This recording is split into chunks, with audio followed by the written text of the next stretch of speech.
So the likelihood, if you just went on Google and just typed in PSVR versus, you'll see Quest 2 and Meta Pro 2. And since I actually own all three of these headsets and spend numerous of hours playing on each and every single one of them, I'm going to go ahead and run through all the specs, all the important things you really need to know if you're actually planning on picking one up for yourself for VR gaming. So this is going to be a full, long, in-depth video of everything you need to know. And yes, I will be including in-footage video on how it looks like as if you're wearing a VR headset in real life. So I'm going to be using the camera, which was a pain in the butt to do, but I have that in this video, so you get to see the whole screen door effect, if it really exists or not. So let's go ahead and start off with the resolutions. Out of these three, it's the PlayStation VR that has the best display in my opinion, due to the fact that its specs are really significant. It is using an OLED display, which is awesome because the black pixels are actually black, unlike an LCD display, and it has a resolution per eye about 2000 by 2040, and has a max hertz rating up to 120 hertz. The FOV is also definitely more improved than the other two headsets. This one actually has an FOV rating up to 110 degrees. And since it utilizes eye tracking capabilities, the images on this VR headset feels more natural to me than the other two. Because whenever you're looking at an object, it's actually focused. And then everything else you're not looking at directly is out of focus, giving me that real life immersion. Meanwhile, the Quest Pro will be in second place in my opinion, because although the resolution per eye is very similar to the Quest 2, it's 1800 by 1920 per eye, and it has a refresh rate that can go up to 90 hertz. The FOV is 106 degrees, but since the Quest 2 is the only one using the latest pancake flat lens, I noticed the contrast is definitely significantly improved, and it's easier to read text, especially small text, while playing games. Now, I am a user who wears glasses, and I noticed with the pancake lens, I have much more space to fit even larger frame glasses, so that's something important you want to also think about. The Quest 2, I have a little bit less space, so I recommend using prescription lens if you have to wear glasses, if not contact lens, and that is with the Quest 2 using the spacer for glasses. It's still somewhat crowded, but the PSVR 2 actually has a lot of room in here, so there's no need to worry about glasses. And for a quick eye-to-eye comparison, here's basically the same text on all three of the VR headset that I captured was a camera, so you can see that yes, the Quest Pro is definitely clearer to read. Meanwhile, the Quest 2 and the PSVR are very similar. Now, the Quest Pro is, of course, focused more on enterprise use, but it's available for the consumers and is also able to play VR games. And sometimes playing VR games on the Quest Pro is much more enjoyable than the Quest 2, in my opinion. And it's for numerous reasons, one of which is obviously it's a standalone VR headset. And then don't forget, as the controllers are much more advanced and has better accuracy for tracking. I'll cover more about this in a little bit. Now, the Quest 2, its specs are actually really great for its asking price, but both are still using LCD screens, and this one has a resolution of 1830 by 1920, so slightly more than the Quest 2, and the refresh rate can actually go up to 120 Hz, just like the PSVR. However, its overview rating for the FOV is about 97 degrees. And to give you a side-by-side 3-image comparison how the resolution looks like from the camera that I used to capture this photo, you could tell that the Quest is pretty clear. However, the PSVR is not that bad, and the Quest 2 falls a little bit shorter compared to the clearness of the PSVR 2. So in first place, I have to give it to the PlayStation. Now hold on, give me a second, I have to pause it right here. Look at that moss. I know this is the enhanced Star Wars version, but trust me, all the other PlayStation 5 games are all taking advantage of this additional texture. Just something I want to quickly highlight why I gave it the overall graphic awards to the PSVR. Now let's go ahead and resume. Because if we put the resolution on the graph, this is how much screen real estate you have with the PlayStation VR 2. And the Quest 2, as you can see right here, are almost neck and neck, literally. Now, the Quest 2 and the Quest Pro are still somewhat limited because, yes, they are standalone VR headsets, which you can actually pair to a gaming PC. Both are fully compatible, but both the Quest 2 and the Quest Pro are both running Android, and they have a Snapdragon XR2 just the Pro has the Plus, so it's slightly more enhanced. But since they're both still running Android, they're still somewhat limited due to the graphics performance that it's able to deliver. Because if you look at the PSVR2, it's using this PlayStation 5, so the PlayStation 5 specs are easily much more powerful than the Quest 2 and the Quest Pro being in their own standalone form. Because some of these graphics, like the Star Wars games for example, you could clearly see there's much more texture involved when you compare it. So a much more pleasant gaming experience in terms of graphics on the PSVR 2.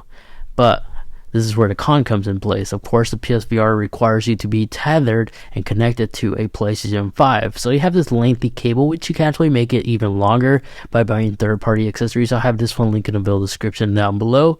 But it still is a nuisance whenever you turn around and this cable just gets in the way. It kind of ruins the whole immersion. Whereas the Quest 2 as well as the Quest Pro does support Oculus Link, which allows you to either play tethered or wireless paired to a gaming PC. And depending on your PC rig, you could either be on par with the PlayStation specs or much more powerful and have much more graphical settings to select from.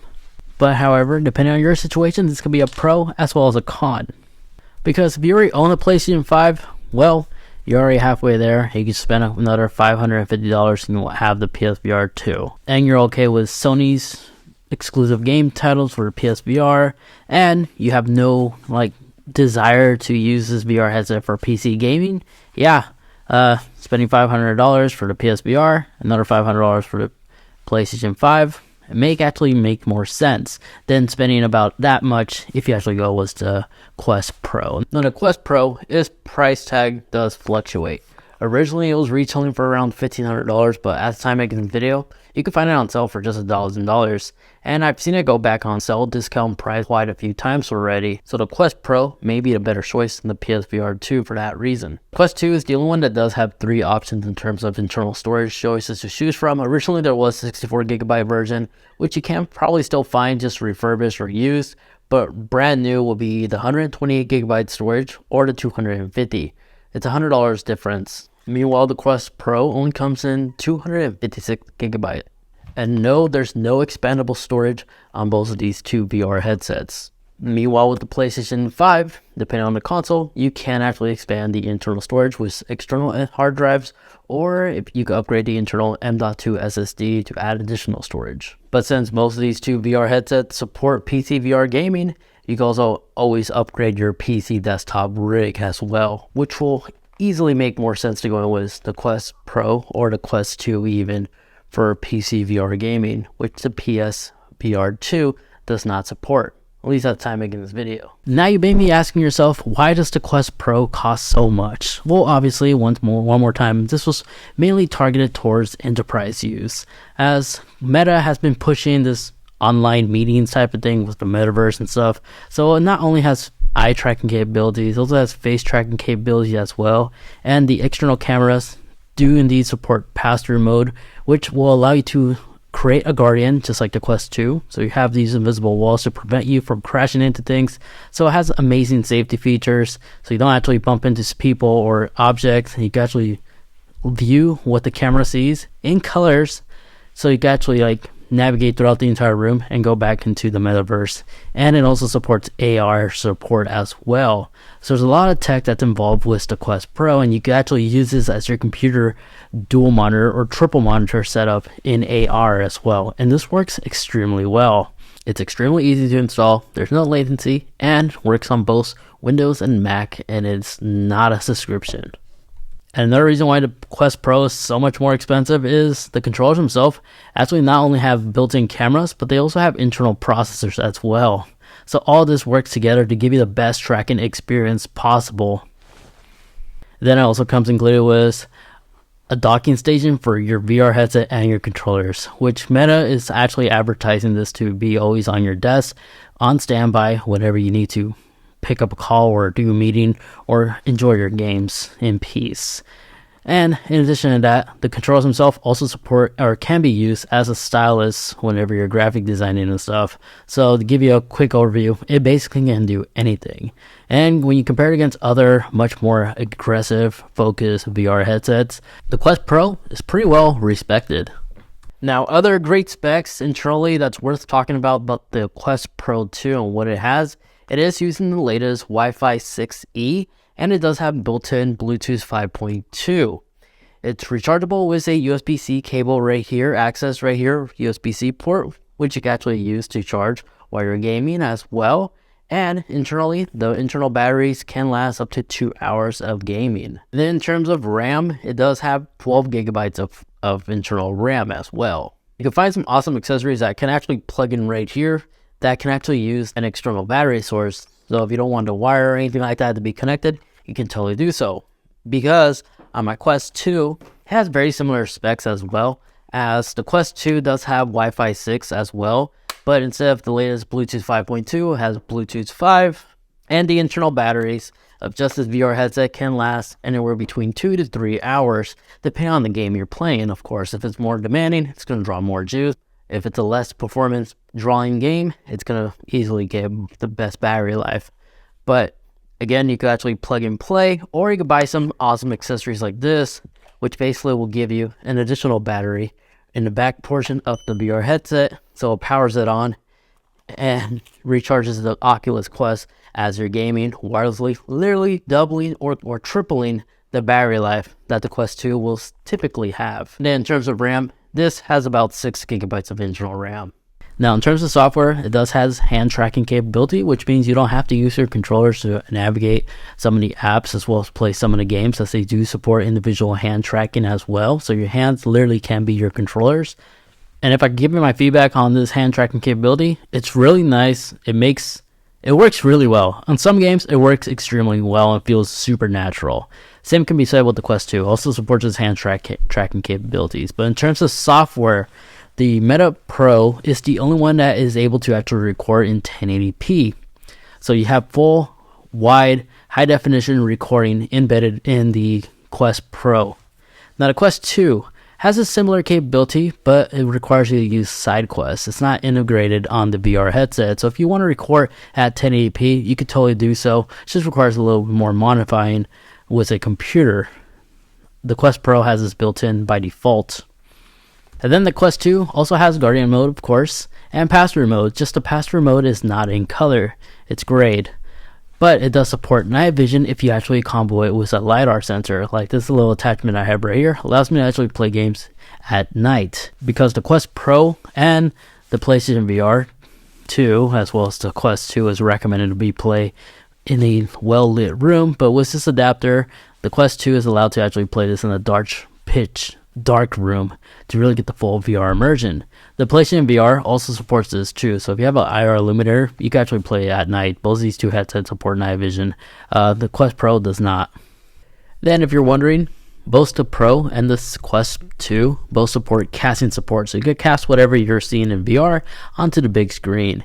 In addition to that, all the notifications that your phone receive, you can actually pair it so it will actually link via Bluetooth. You can see your notifications while you're playing in VR.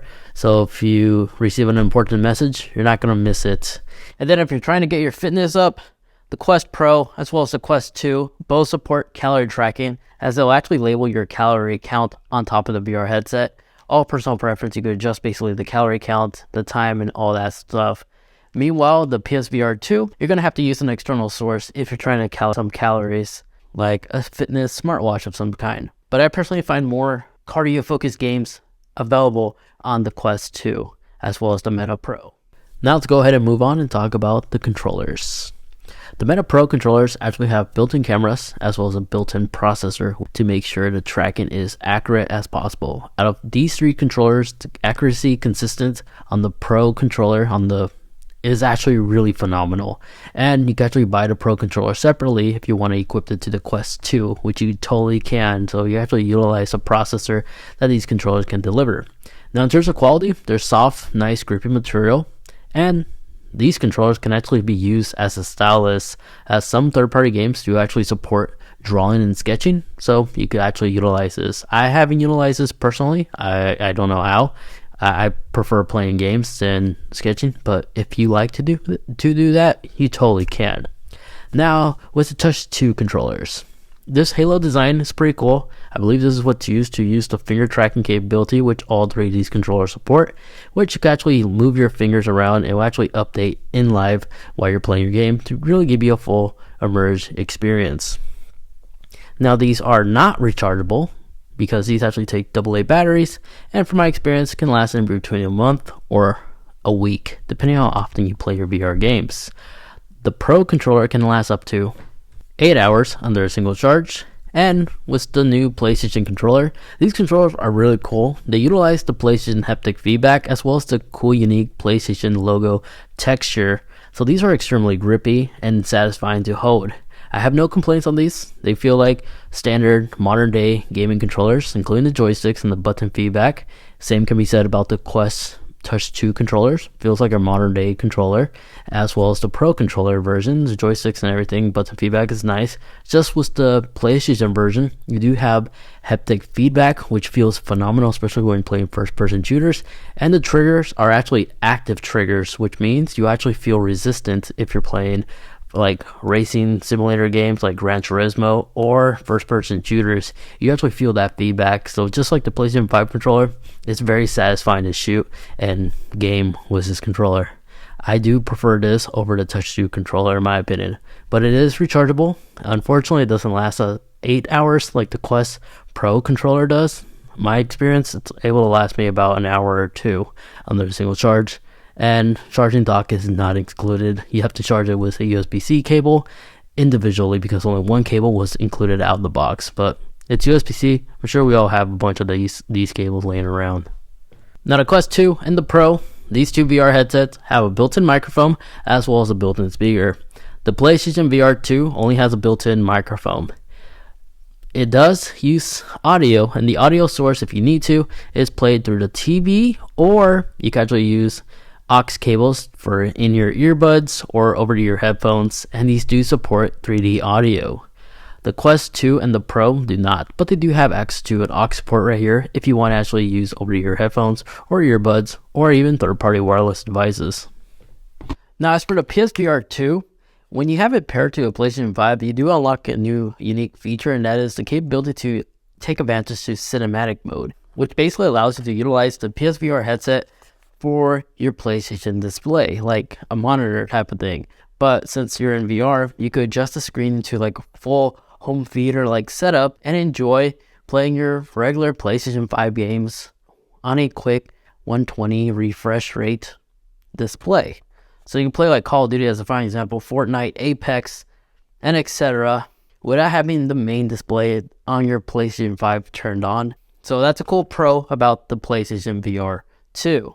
Now, when it comes to comfort, I have to give the award to the PSVR 2. It's using the very similar design like the first generation PSVR with the Halo strap, and this Halo strap is still by far my favorite strap for a VR headset in the market. It's super comfortable, easy to adjust and adapt, and it locks into place, and this weird gasket thing that it has going on does a fantastic job in literally not allowing any lights from leaking in. And it's super adjustable and user friendly that if your friend likes to hop onto the VR headset, it's really easy to adapt to the user that's placing it on quickly in a matter of seconds. And then in second place, I have to give it to the Meta Pro. It's using the very similar Halo design strap, super easy to put on, but this portion right here, this cushion, it's kind of hard for my taste and sometimes will leave me with a bruised up red forehead. But it's not bad. It's really better. It's a lot better than the Quest 2 head strap, that's for sure. So that's why it gets second place in my opinion. Now the most crucial upgrade any Quest 2 owner must do is just swap out that free head strap, that cloth looking thing, with either the Elite strap or another third party. Now the Elite strap I don't really recommend because under normal wear and tear it will tend to crack. And funny story, I was going to put it on this Quest headset, but I discovered it was actually starting to crack. So mine lasted about 2 years now. So it shows if you take care of it, it can easily last, but it is prone to easily crack. And out of all the third-party head straps I tested, this one from Bovover head strap is among the best third-party head straps you could purchase for the Quest 2.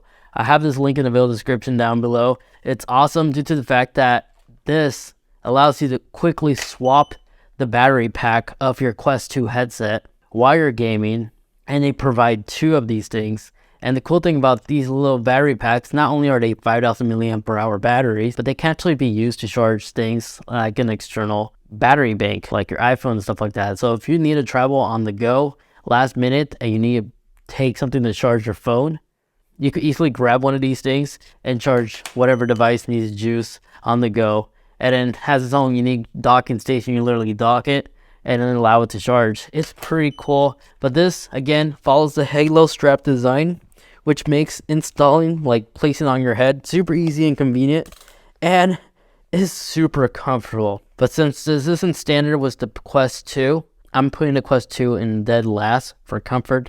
But this strap makes it feel much more comfortable than the Quest Pro, in my opinion. But again, this is not a first party, this is a third party, and it's not standard. But PlayStation has been killing it in terms of the most comfortable VR headset available in the market for its asking price. So if you would ask me if I can only choose one, this is really tough. It's honestly a draw when it comes to the Quest Pro and the PSVR2. And this is just referring to if money isn't a problem. Yes, I do like the higher resolution on the PSVR2, but I do notice the screen door effect a little bit more on the PSVR2. And this is due to the fact that the PSVR actually has, since it utilizes eye tracking capability, it tries to put all the detail where your eyes are actually looking at. Where if you actually zone out and look at the sides, that's when you notice the screen door effect. But that only happens and occurs when you're actually trying to look for them. Which is why there's a lot of complaints of people talking about why their PSVR 2 is extremely blurry. It's because you have to dial it exactly at the sweet spot.